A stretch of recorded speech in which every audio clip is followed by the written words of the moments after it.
Tropical Storm Debby has formed in the Gulf of Mexico with its eyes set on the southeast and eventually on to the Carolinas. The latest from the National Hurricane Center, plus ongoing severe weather in the Carolinas on this Saturday.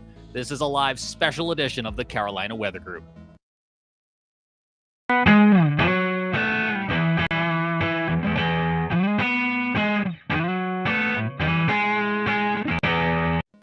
Streaming live on this Saturday across Facebook, YouTube, and the networks of the Carolina Weather Group. I'm James Brierton. We've got Jared Smith with us from Charleston, South Carolina, and I know we're also streaming right now on Charleston Weather. We are tracking the latest with what is now officially Tropical Storm Debby. What yesterday got deemed a potential tropical cyclone and then eventually a tropical depression numero 4 is now Tropical Storm Debby. We are also pausing just a moment to welcome in viewers who have been watching live severe weather throughout the day on the Carolina Weather Net, and they're now joining us for this live streaming edition of the Carolina Weather Group, so we say hello to them too. Just after 5 o'clock here on August the 3rd, 2024, let's get you the latest on Tropical Storm Debby. The National Hurricane Center making the distinction here at the 5 o'clock hour to officially deem Tropical Storm Debby, having formed in the Gulf of Mexico, will make its way across the Gulf and over to the panhandle of Florida by the time we look ahead here at the forecast cone for Monday. Crossing across Florida and portions of coastal Georgia, then lingering off the coast of the Carolinas. We could be seeing the first tropical storm force winds to arrive in the Carolinas by Monday, and that will set us up for what will become a flash flooding and coastal threat from this storm.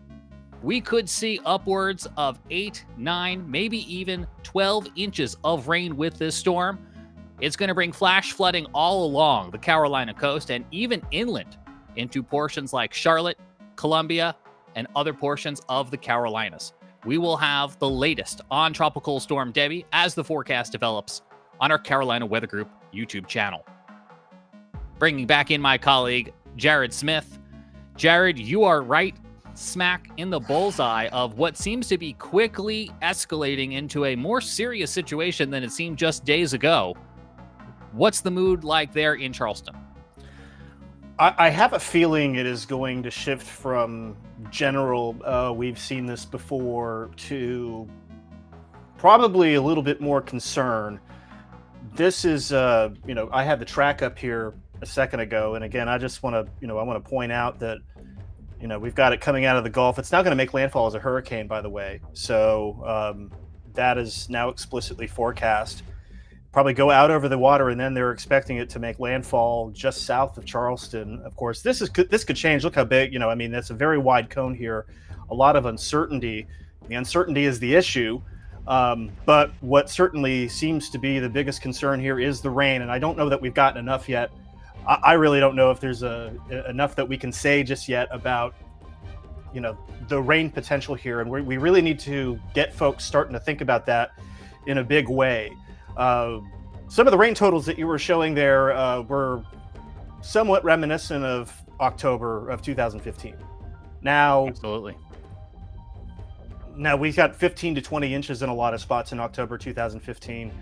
The Hurricane Center and WPC collaboration now going 12 to 16 and maybe higher in some spots. And that is significant. That's very concerning for the coast, especially if it just hangs out there. And with that, and with that new track too.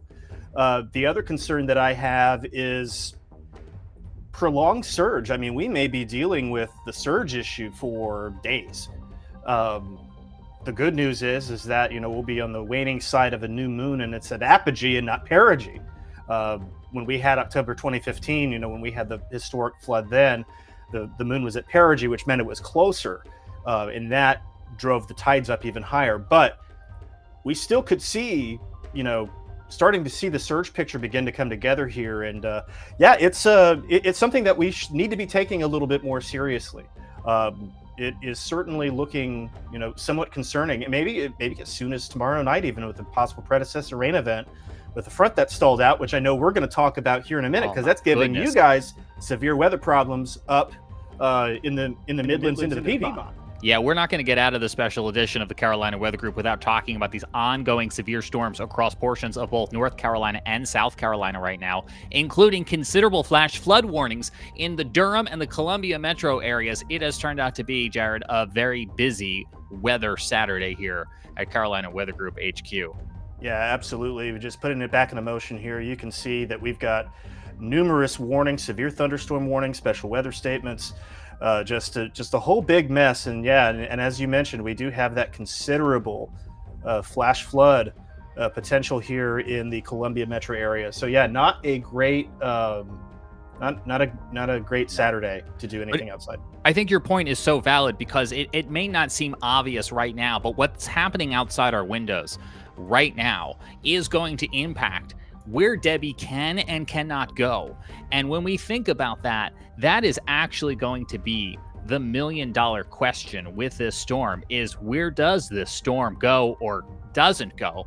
Chief Meteorologist Brad Panovich at WCNC Charlotte tweeted out this loop earlier. You know, computer models can change, but when we look at some of the precipitable water here, you can see, and again, this was from earlier, so it could have changed even since this morning. You can see how it slows down as it spins off the coast of Charleston and not only deluges you guys there, but then even tries to make its way inland a bit. This could be with us for days because of the fact that there will just be no steering for this storm to go elsewhere. When we look at Brad's map, this is from earlier. It will now need to be updated now that we have Debby now and a Category 1 hurricane making landfall there in the Panhandle. But you can see just how that track lingers and weaves and moves pretty slowly. The fact, Jared, that this thing enters the picture on Monday or Tuesday and could still be impacting the Carolinas by Friday or Saturday, this is a slow-moving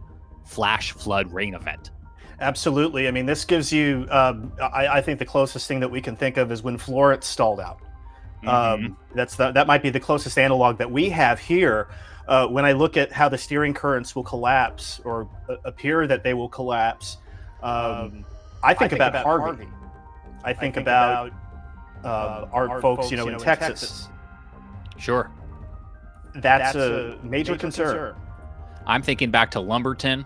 I'm thinking back to, with Matthew and some of that flooding that we had. The coast is definitely in on this flash flooding. I don't want to downplay that.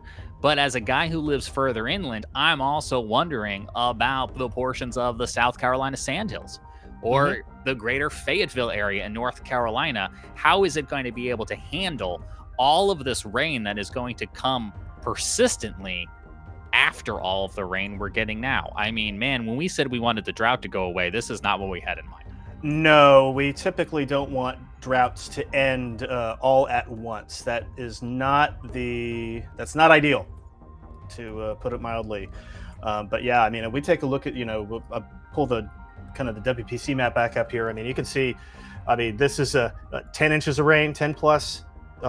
Charleston, Savannah, Brunswick, Georgia. I mean, we're going to get pretty significant rains all the way up into Columbia, probably getting into Greenville and those spots as well. So, I mean, we can't necessarily, poo-poo on that either. I mean, I agree with you. Like, there is certainly a concern, especially, with potential for upslope flow, even potential for, if that front is going to stall out and just hang out, the intersection of that front and that tropical moisture, I mean, it could be, it's going to be a pretty widespread event across the Carolinas. And again, it's going to hang around for days. Now it looks like we're going to take the brunt of it at the coast, but I really wouldn't sleep on it. Wilmington, New Bern, Raleigh, I would not, in the Sandhills, Charlotte, I would not sleep on this. And Jared, it does feel like in just 3 days, we've traveled a long distance from where we were on our Wednesday night show. Because you mentioned not poo-pooing it, and while I don't think we poo-pooed it, I know when I was sitting on this chair on Wednesday night for our weekly show, my threat level was so much lower. We were talking about maybe minor or moderate coastal impacts, maybe flooding along the coast. Again, not to downplay the coast, but we're bringing in a much bigger area now into this conversation. Yeah, absolutely. And again, the original thought was, it might skirt the coast and get out of here. That's kind of the sense that I was getting just a few days ago. Clearly, it looks like that's very probably not going to be the case. Now, there's plenty of uncertainty here. There's, models could move around. There's a lot that can still happen. We have time. But as we get more data in there, once this storm gets away from Cuba and we can feel comfortable flying hurricane hunters into it, flying a reconnaissance plane over Cuba is not exactly the best thing that we can do. But once we start getting some of that We hurricane share hunter, science with Cuba. yeah, I know, but that's feelings. But but one thing that we'll want to look at, once we start getting that hurricane hunter data in there, and once we start, I'm not sure if the Weather Service has plans to do, 4-day soundings, four times a day soundings, things like that. But we will start getting better data in there. We're going to start understanding what's going on. And I also will say this. It's going over 92-degree water in the Gulf. Oh, my goodness. That water has just been waiting for something to come along. It's just untapped fuel. Yeah. This early into what is, we're still climbing upward towards the peak of hurricane season. That comes in September, but this August timeframe now is when things really start ratcheting it up. I do want to let anybody know who's watching live with us on YouTube, Facebook. Drop a comment in. We'll try to address as many questions, comments as we can during this live show. And if we get some later on, we'll try to answer those as well, too. And I know some of you right now are listening to our audio podcast, and we appreciate you tuning in for that. While Jared and I will try to paint a picture as best we can with a lot of the maps, the audio podcast is also a great place to go subscribe, because when we get into a weather situation where we might have prolonged power outages, audio podcasts don't take a lot of battery power, don't take a lot of data, and so we'll be pumping out extra updates on that feed too, whether it's Spotify, Apple Podcast, wherever it is you may get your audio podcast. Coming up in a few minutes, we'll talk about the live severe weather that's happening across the Carolinas. Right now on this Saturday, we just got a new considerable flash flood warning for the Triangle area in North Carolina. But Jared, before we move too far away from Debbie, the forecast is rapidly developing, and here at 5 o'clock, as the National Hurricane Center has put out a new forecast cone, which they curate as meteorologists, we're also looking at new computer models that give us an idea of what could happen, different variables, different scenarios. What are those looking like? Let's get them out. So let's go to the meteorological pasta, if you will, spaghetti models. I've left the official track overlaid here, but you can see that there's good agreement. I don't know what these guys are doing. They're smoking something, but there's good agreement roughly up to the panhandle of Florida into the Big Bend here. Decent agreement there, but then we start getting a little out of whack. Some of the models, like Canadian in particular, keeps it inland. And honestly, even though inland would mean the risk for, it would push the rain threat inland, and it would push the tornado threat too, a little bit closer to the coast, which we would rather not see. Pushing it inland keeps it off the water, keeps it out of the water. But we have a fair bit of, the global, ensembles are bringing it over the water, at least for a time. It may hang out for a while. And you see this just really sharp turn here in the Hurricane Center forecast around Charleston. But again, I think the thing that I want, folks to realize is that there still are a wide array of probabilities here. The general idea is that we should expect a stalling storm and a lot of rain, but the devil is going to be in the details of this track forecast here.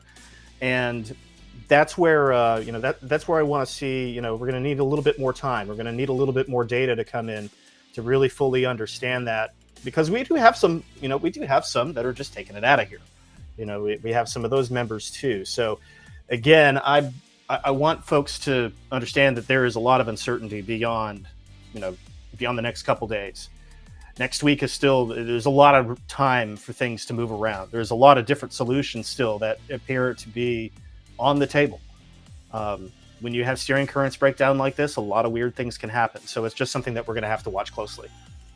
Yeah, we're watching it closely. The National Hurricane Center, of course, in Miami is also watching it closely. In just the last 3 minutes, they held a briefing on their YouTube page, and they are the premier experts on this. So right now, we want to take you to Miami to get an update from the National Hurricane Center. And Jared and I will be back in with you in about 6 minutes.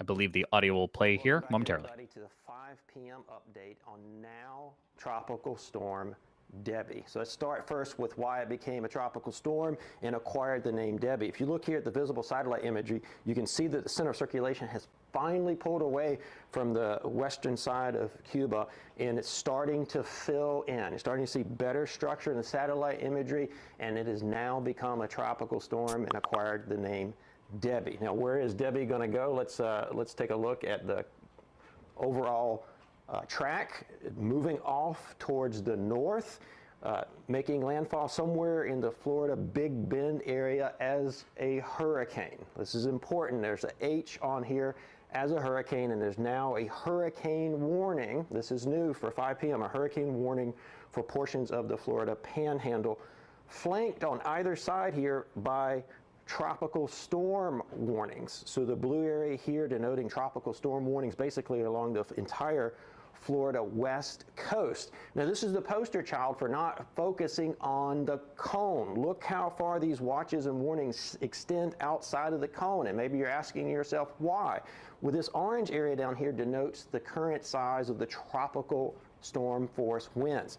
See how it's sort of skewed off to the right here. So if you sort of march those tropical storm force winds along the center of the cone or even to the east side of the cone, you can see how it's going to scrape the west side of the Florida Peninsula, producing tropical storm force winds. So even if you're out of the cone, if you're in this colored area, you have to take this seriously for a host of hazards, not just the wind. And we'll come back to the other hazards in a second. Now, what happens after it moves over the Florida Panhandle, northern Florida here?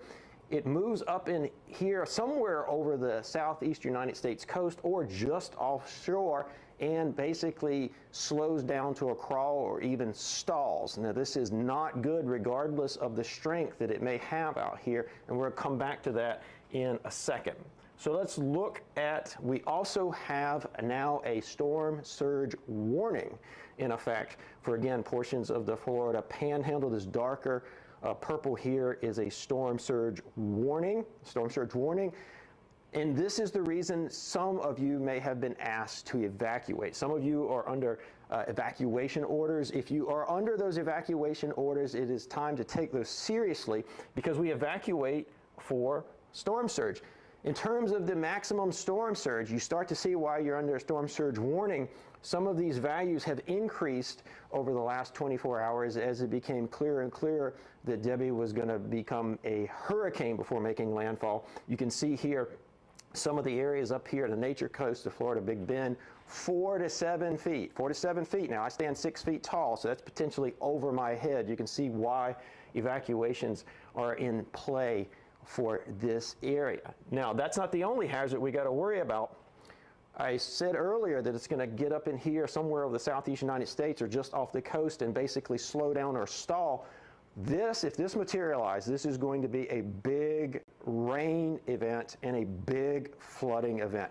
This is a classic case of why you cannot focus on the wind speed or the peak wind intensity of the Saffir-Simpson scale. A lot of you are going to see this and say it's just a tropical storm, and that's going to be a mistake because as it slows to a crawl or moves very, very slowly here, it's just going to dump a lot of rain, and especially if you're in this red area here. This red area here, big risk of flooding. So big risk of flooding starting as soon as Monday, lasting several days next week. Why? Look at how much rain we could potentially get out of this system. Over 10 inches of rain possible in these areas here. And if there's any sort of onshore flow around the eastern side, and there's some storm surge that goes with this heavy rain. We're just going to have a big flooding event along the southeast coast. So please do not look at this as just a tropical storm. This has the potential to be a major flood event for somebody here in the southeast. Obviously, the details are yet to be determined, but this is why we need you to stay tuned frequently through the weekend. Come back, we'll have more live streams for you tomorrow at 11 and 5 p.m. again. And as always, you can get updates from us at any time at hurricanes.gov. That's the latest from the National Hurricane Center, the premier experts in tracking all things. And, a lot of this update right now from them, Jared, of course, focused on Florida, where the impacts will be felt first, especially now that they've upgraded that landfall to a Category 1 hurricane. He did mention East Coast flooding, and that is what we will be watching very closely here at the Carolina Weather Group for the chance of seeing upwards of a foot of rain in portions of the Carolinas as we head into next week. An event that, as we've been telling you, could last 4 days. Do not let your guard down. We'll continue to bring you updates as we get it. Forecast from the Hurricane Center will be updated at least 4 times a day. Jared, any closing thoughts on Debbie before we move back to what is happening outside our windows right now? I think the most important thing, James, is that folks stay tuned. That folks just, they stay up to date with the weather. This is, this is one of those that can take you by surprise if you're not paying attention, and we need folks to be paying attention because tropical storms with rain can be, disastrous. Yeah. They can be very, very bad. And if this pans out the way it looks like it's going to, this could be very, very bad for some folks. We hope that's not the case. I hope I'm wrong. I think we all hope that we're wrong, but we've got to be ready for that potential for flooding and even power outages. Yeah. I think, the winds haven't gotten a lot of attention here, but depending on the track, winds could become more of a factor. Power outages, surge, lots of things. So if you're in a flood prone area, now's the time to be taking those precautions, getting ready for what could be a pretty long week. Maybe stock up on some food, things like that. Again, not expecting, complete and total devastation, but you'll just feel more comfortable. Honestly, I think that's a big part of it too, is your comfort. So make sure you're doing those things for yourself. Make sure that you're taking care of yourself and getting ready for this. I know after this, I'm going to the store. I gotta pick up some things for myself. So there you go. Yep. A couple days where you might be without power. Stay cool. If you need a way to stay cool. Medicine, food, and the like. It's 5:30 on this very busy Saturday, August the 3rd, 2024, and a special edition of the Carolina Weather Group. Let's move to what is happening outside right now. Across the Carolinas, we have numerous severe thunderstorm warnings and also flash flood warnings that have the considerable tag. That is a tier 2 out of 3 in terms of flash flooding. And you can see some of those right now in South Carolina. A lot of them in Columbia, not surprisingly, getting in on this afternoon showers and thunderstorms that have quickly turned into these considerable flash flood warnings, especially on the north side of the city. We had reports of flooding coming in from the north side of Columbia. And I actually just want to show you right now video we've just gotten in from the National Weather Service about 15 minutes ago in Blythewood, which is the north side of Columbia.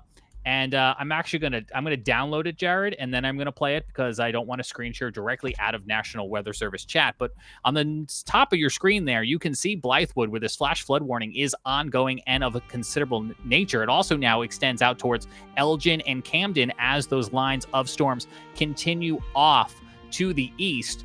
We have to keep in mind that these storms are moving here at a northeast angle at a pretty good clip.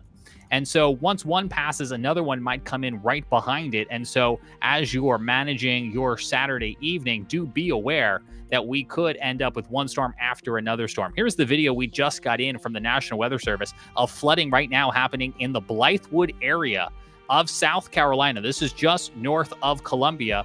And if we play that for you one more time, you can see how the water is just flowing down onto the roadway. The best part about this, Jared, these two motorists facing each other here on this small road, they have come to a stop. They are not driving into the water because you cannot tell the depth of that water. A good reminder, turn around, don't drown when you encounter a flooded roadway. We'll take you back out now to radar, and you can see that we have continued showers and thunderstorms across that greater Columbia area. We'll make our way north first a little bit because I want to show you what Jared also has up here on the radar is that bigger yellow area. That is a severe thunderstorm watch. That is where we expect the bulk of the storms now. We'll wait to see if this gets extended off to the east. I wouldn't be surprised if it does. So if you're watching from upstate South Carolina, in Charlotte, in Raleigh, in Greensboro, right now you are under that severe thunderstorm watch, which goes until 9 o'clock tonight because of that threat for thunderstorms with 1-inch size hail, 70-mile-per-hour winds.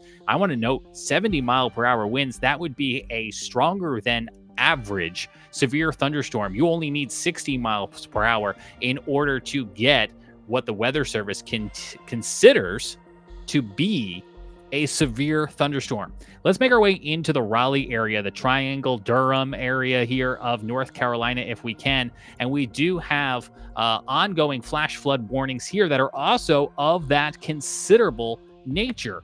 And luckily for us, we do have some cameras that our friends at WeatherStem provide to us so we can see exactly what is going on right now in that Raleigh area. Working to bring those up for you so we can get a glance, but we will actually start. We'll come back to the cameras from our friends at WeatherStem. I'll show you right now this camera from NC State. You can see very wet ground, ongoing flash flooding in this region, and you can of course see the cloud deck right now of those very angry skies in this region. Back out to radar, you can see that this flash flood warning does extend both for the city of Durham, city of Raleigh, city of Wake Forest, and even up towards the north just outside of Henderson. So this would include portions of that I-40, I-85 corridor for anyone who may be traveling or outdoors on this Saturday. That is impacting a lot of the triangle. Back to the south there, you can see this will eventually move its way towards Interstate 95, and we will watch for that severe thunderstorm watch box to possibly extend into other portions of North Carolina as it makes its way through Fayetteville and out towards I-95. And then Jared, of course, if this line continues with the strength and intensity it's had during the daytime heating, it could come into your neck of the woods here in not too long. We will see. You know, that could be interesting. I think the daytime heating is what's going to put a governor on it today, and thank goodness for that. We don't need any rain, but we've had plenty. We're going to get plenty. I'd rather just I would be very happy if we missed out on this. But yeah, it's something that we're watching upstream. But again, in the Charleston metro, the chances are pretty good that we're going to be okay here for much of the night. Now, again, near I-95, I think, as you mentioned, I think that there's certainly a better chance of seeing something there. But our rain chances will start to be really coming into play starting tomorrow, getting into Sunday, Monday, and then Tuesday and Wednesday right now, based on the current forecast, could be fairly gnarly. So we'll be watching it. Yeah, certainly I woke up this morning, as I'm sure you did too, with the notion that we had moved into a slight risk for severe weather, a tier 2 out of 3. You can see the yellow there on your screen stretching across a lot of the Piedmont and the Triad and Triangle regions of central North Carolina, extending down into Columbia. This was an upgrade from where we were yesterday. When I went to bed, we were still at a marginal, so we got bumped on up to that slight risk, and it was primarily for the things including wind and flash flooding. Lightning too is a factor, but that's not a consideration on when NOAA or the Weather Service decide to or not to go severe, because we get lightning all so often, but it is certainly still a danger. So you can see a 15% chance of damaging winds out there, and we have started to see some evidence of wind damage on top of the flooding. And we'll take another look here at a picture from the National Weather Service. And let's see if I can get this nice and big on the screen. So again, I'm not sharing directly from our private chat that we use to communicate with the National Weather Service and other broadcast meteorologists. But this is, again, a tree down here in South Carolina, right across the roadway. It took power lines down with it as well, too. So on top of the ongoing water threat. We also probably have a good number of power outages. The Blythewood area right now, north of Columbia and South Carolina, seems to be where the bulk of a lot of these early reports are coming in. We just got additional new video in showing the ongoing considerable flash flooding that is happening in this area. This here is a relatively flat looking area, but you can just see how the water first pooled on the side of the road, then making its way across the roadway surface. So very wet, very difficult to travel right now. You can see those cars working their way through what luckily looks like pretty shallow water on the pavement. But, you have to be concerned about the amount of water that is pooling on the side of the road and what that does to the integrity of the road. I think that would be especially true when we go back to the first video we got from the Blythewood area, where you had a smaller, more rural looking road that also had what I would say terrain involved here, where the water is flowing down onto the roadway. That would promote a washout even further. So, Jared, a very, very busy day. I'll tell you, that was looking like it was that road was not looking good. I could see some cracks there. You see, if you take a peek at that, I don't know if that's debris, but that does look like divots there. And I got to tell you, that might be something in the making, something more dangerous. So good on those motorists. Turn around, don't drown. I'm very happy to see the fact that those motorists did come to a stop there. I'll also say, Jared, as we're talking about where these storms are, there are still some lingering back off to the west of I-77. A new severe thunderstorm warning here popping up over Taylorsville, Love Valley, and Stony Point in the mountains and foothills of North Carolina for Alexander and Iredell counties north of I-40. So even though we've had several rounds of it already come through the I-77 corridor where I am in the greater Charlotte area, we do still have activity popping back up as it's coming out of the foothills. Charlotte, we could get yet even more rain as we head on through the remainder of these evening hours on this Saturday. I'm going to pull up here in just a moment exactly how much rain I've gotten at my house here in Matthews with my Tempest unit on the roof. But I'll tell you, it started earlier and more intense than I was expecting, Jared, because I was on the roof. And I'm supposed to know when the rain's coming, and I got caught in a deluge on the roof. It happens to the best of us. I get caught outside with an umbrella all the time. It's not something that I would be really, it's not something that I would be too, I wouldn't embarrassed beat about yourself up. I wouldn't beat yourself up. I want to transition real quick to a map here to show you some of the rain totals that we have, and this is 24 hours from MRMS, and so this will get updated as time goes on. But it's worth noting, 4 inches here. That probably is an understatement. That's just in the last day. Go into Charlotte Metro 2.6, 2.5. So again, we've got some pretty decent hot spots for folks who got quite a bit of rain. There's even a spot in Georgia there. So again, we're dealing with just a lot of moisture, and it's really only just beginning. Yeah, and some folks might be getting in on their first significant heavy rains of the day. We have a new severe thunderstorm warning now over Southern Pines, Aberdeen area of North Carolina, extending as far south to Laurinburg. Not quite into Pembroke or Fayetteville or even Fort Liberty just yet, but you can see. Let's switch this on over here to the Raleigh radar. Not only, of course, can we see the intensity of the rain and the lightning, but let's look at velocity to just peer in at some of those winds. This is certainly going to be a wind threat here, with radar indicated winds right now over portions of Southern Pines at nearly 60 miles per hour, the base tier that you need in order for that severe thunderstorm warning to come on out from the National Weather Service. We can also peer in, we're not expecting a lot today in terms of hail, but I guess it's possible that with the right conditions, we could get enough lift on some of these. That actually is giving us a pretty decent look at vertical integrated liquid here, Jared. Yeah, that's not bad. Let's see. The echo top, the height on this storm right now, according to the Raleigh radar, is 52,000 feet. And if I've said it once, I've said it 1,000 times. Not the greatest radar coverage out there because it's in that kind of radar hole we have in the Carolinas. But again, we do have that new severe thunderstorm warning right now out for Pinehurst and Aberdeen. Those are the cities inside of Moore, Scotland, Harnett, Richmond, and Hoke County here under this new severe thunderstorm warning, which again will quickly be approaching that I-95 corridor.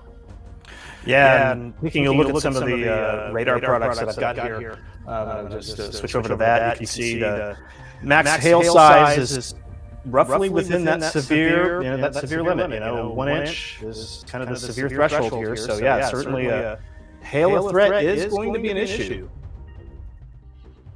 Yeah, what a remarkable development here on this Saturday as this what has really become a squall line. What started off as really kind of popcorn isolated afternoon showers and thunderstorms has formed more into a pretty obvious squall line that is quickly approaching again that I-95 corridor. And we'll watch it and see what it does here over the course of the next few minutes. But one of the areas on the top of your screen is that very populated capital region of North Carolina. And we'll take you back over to the Triangle where Raleigh and Durham are underneath that flash flood warning of a considerable level. And rain is still continuing. So not only are they already under a flash flood warning, but it is just going to continue here for the next few minutes. I'm working on getting some more cameras up, Jared, if you could help me here for just a moment by talking us through some of the things you see on the screen. Yeah, so let's just take it from the top. First thing is that, again, we'll take a look at the watches and warnings. That's not what I wanted. Anyway, let's go back to the radar here. And you can see, there's that squall line that James is talking about. We'll zoom out a little bit more. There's your disturbance up there. You can see it popping off some isolated stuff there. But yeah, that's how you're getting the showers and thunderstorms now in the Piedmont here. Some of these are going severe with gusty winds, the main threat. Let's head back. Let's just put that to a stop here. Let's go take a look around Columbia. We had a warning out here earlier that was for 70-mile-an-hour winds. That has since been downgraded. However, these storms could still pack a little bit of a punch. And again, we have a considerable flash flood threat with these. We've had some training in the rain there, and that does not help. Same in Raleigh. Here's your considerable flash flood continues here for much of the Raleigh metro area. And that does impact I-40, that does impact I-85, that does impact, that's going to get close to get close to I-95. So we have, quite a bit going on here, just in the getting into the coastal plain. So we'll see what happens here. And again, when we take a look at the outlook, I'm going to go grab the outlook. There's your slight risk. The risk for severe is pretty low when you get to the coast, but you're right in here. That's where your slight risk is, and this is where we have the severe thunderstorm watch. And this watch will go until 9 o'clock.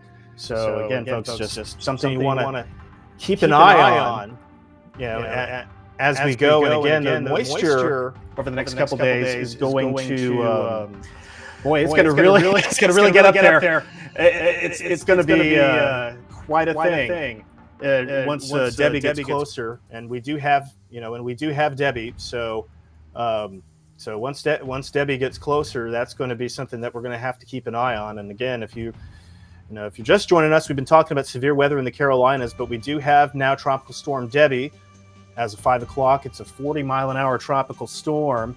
But yeah, it's going to take a minute here to get this. It's going to take a little time, and it's going to stall out around here. So more moisture to come. James has got that camera ready to go. Let's take a peek at Raleigh. I'm actually going to take us first down to Columbia. We're watching that ongoing flash flood threat. This is a USGS camera along the Rocky Branch. We've used it before, and we're using it again. You can see Columbia Police out there right now with portions of Wally Street closed because this is such a frequently prone area to flood. We can actually request control of this camera, and it looks like we've actually been granted access to control this camera, because what I want to see is if we pan off to the left, and bear with me, let's see how fast this actually happens, Jared. I want to see exactly what is behind this road closure, where this police car is. Let's pan back over to the right. We're going to almost do a whole full 360 because I'm coming up on the pole there, and you can see right here the Rocky Branch here in just the southern side of downtown Columbia. This is quite elevated right now from where it would ideally be. Not only is it high, but it is pretty quick in its flow as it is flowing here. And we've seen, Jared, times where this actually rises all the way up and where that police car was located would be underwater. And I'm sure that is something they are keeping a close eye on, having seen it before themselves. Yeah, this is a good preemptive road closure here, because this is a situation where it could get dangerous very quickly. And, again, it only takes a couple, it doesn't take much water to knock you down. It only takes 6 inches of water moving fairly fast to knock you down. Yeah, we could check back in on this a little bit. So, I'm looking out in that back retaining wall. There almost seems to be like a log or something right about here where I'm circling with my mouse. I'd be interested to see even if just in 15 minutes that this log or whatever it is underwater from continued rising water. Yep. All right, we are continuing to monitor here ongoing flash flooding and severe storms across the Carolinas. And as Jared was mentioning, we do have that tier 2 slight risk for storms really across portions of central North Carolina and Midlands and Sand Hills of South Carolina. 15% chance of seeing damaging wind, as we certainly have. But I also want to show folks, this stretches all along the eastern seaboard. If I just take our radar scope and I move out of the Carolinas, you can see the polygons already, even before I switch over to the Sterling, Virginia, the Washington, D.C. radar. Heavy storms right now from this continued front pushing into Washington, D.C., Baltimore, Philadelphia, and we even have severe thunderstorm warnings right now over portions of the New York City metro area. Nice little kink to that storm, actually, as it makes its way out of the Bronx and into portions of Queens and Nassau County. My father may or may not be watching right now, Jared, from the airport in Charlotte, where he's got a flight back to Long Island tonight. And I told him good luck when he left my house before, because he's going to dance with this thing up the entire seaboard. Yeah, that's going to make for an interesting night of air travel, that's for sure. And yeah, it's a pretty, again, it's a pretty good trough, and and again, everything is connected, right? Everything's a system. This is what is helping draw Debby up, but Debby is going to miss Debby's going to miss its flight, is what it looks like, and so Debby is going to hang around. Yeah, right. All this is going to not help us move Debby out when she eventually gets here, come Monday. Yeah. And again, we've been, we're kind of, we got a lot of weather today, just a lot of weather today.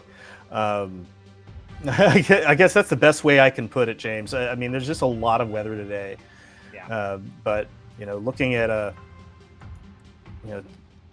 taking a peek down here, I'm gonna shoot us over back to Debby for a minute, just because you may have some people who join late. And again, Debby is now, we're calling her Debby. It's a tropical storm. Winds of 40 miles an hour. Here's a satellite in the radar composite, and you can see the bursts of thunderstorms. You can see the hot towers going up near the center. You can see some outflow pattern here, some bands of rain coming ashore with some rotation showing up on some of these. So again, these outer bands are starting to exhibit some rotation over Florida, and again, the expectation is over time is that this is going to move up the gut into the Gulf of Mexico. It is going to strengthen into a hurricane before landfall, and then it could jump out over the Carolinas, and it could hang out, for a while. So that's something that we got to watch over the next few days. Significant rain totals are very possible, along the coast. I mean, we're talking 8, 10, 12 inches of rain possible. So again, folks, I think we want folks to start taking this seriously. We want you to start looking at this as, this is something that could, put you in your house for a few days. Prioritize your comfort more than anything else, I think, is the best thing that we can offer you here. Prioritize your comfort, and I think that's going to get you a long way. All right, well, bringing it back over to the now. Thank you for that update on Debby. I want to show you new storm photos at Alexander County in North Carolina. This is where an area of severe thunderstorms are continuing here along that I-77 corridor. You can see A few gentlemen trying to clear the roadway of what looks to be a downed tree or down large branch. But we know that they had at least 1 or 2 downed trees, because another photo from that area shows a monstrous tree that had been overturned and uprooted. Look at the size of this tree, Jared. That just goes to show you the saturation of the soil and the strength of the winds associated with these ongoing storms. Yep, and again, we had a warning earlier in Colombia that was for 70-mile-an-hour winds. So that is not, and the watch indicated that that was a possibility, and certainly possible that that may have come to pass. 60 to 70-mile-an-hour winds. You get enough dry air. There's plenty of dry air aloft, and that's getting transported down. And that dry air is heavier. That dry air is We may have just lost Jared. And he's not even in the storms yet. But it was making me remember how we initially thought that today was going to be the 4th or 5th day of this heat wave with heat index values over 100 degrees. I mean, I guess if there's any silver lining, it's that the temperatures didn't get as boiling hot as they did in the last few days, thanks to the cloud cover and the rain. Of course, though, it was all of that heat that, when triggered by this approaching cold front, put us into this scenario today where we had lots of moisture in the atmosphere just ready to be triggered. I did just get a message from Jared. He did just lose power. He does not know why. He is in Charleston. It is not yet storming there. Somebody forgot to pay a power bill. But I know that Jared will be on his Charleston weather platforms throughout the evening, keeping an eye on storms. We here at the Carolina Weather Group will be keeping an eye on both North Carolina and South Carolina. You can stay up to date with real-time storm warnings, live cameras, and radar streaming for free on our Carolina Weather Net. It's available wherever you watch YouTube, from your phone to your TV. That's up right now. We're going to take you over to that in just a moment. And we'll also be keeping a close eye on Tropical Storm Debby, forecast to become a Category 1 hurricane with a landfall in Florida on Sunday, and then lingering into the Carolinas for Monday, Tuesday, Wednesday, Thursday, Friday. A flash flooding threat from what will be a slowly dying Tropical Storm Debby will continue throughout much of the week next week. And I hope you'll subscribe to the Carolina Weather Group wherever you're watching or listening to us right now in order to stay up to date. This has been a special edition of the Carolina Weather Group. I'm James Brierton in Charlotte on behalf of Gerald Smith in Charleston. I appreciate you trusting us and joining us for this special edition of our show. We'll be back with updates in the days ahead, and of course, every Wednesday night, talking weather, science, technology, and more across the Carolinas.